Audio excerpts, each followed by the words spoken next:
خیلی نگرانم از اینکه روزی فرزند ما متوجه بشه که ما پدر و مادر واقعیش نیستیم. من چه زمانی باید این موضوع رو باهاش مطرح بکنم؟ سن پیش دبستانی سن خوبی برای مطرح کردن این موضوع نیست، چون کودک از نظر شناختی به اون درک نرسیده که موضوع فرزندخوندگی رو متوجه بشه.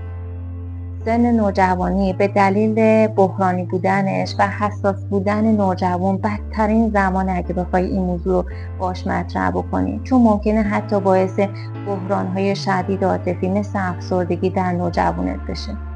بهترین سن برای مطرح کردن این موضوع 8 تا 10 سالگیه که کودک میتونه خودش با این موضوع تطبیق بده و در واقع با اون انسجام و هویت خودش دست پیدا بکنه.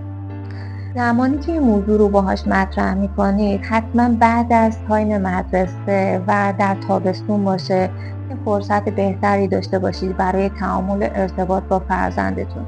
حتی ممکنه وقتی شما این موضوع رو باهاش مطرح کردید تا مدت‌ها سوالات زیادی از شما بپرسه و شاهد تنفر، کینه، حتی خشم و پرخاشگری نوجوان یا کودکتون باشید.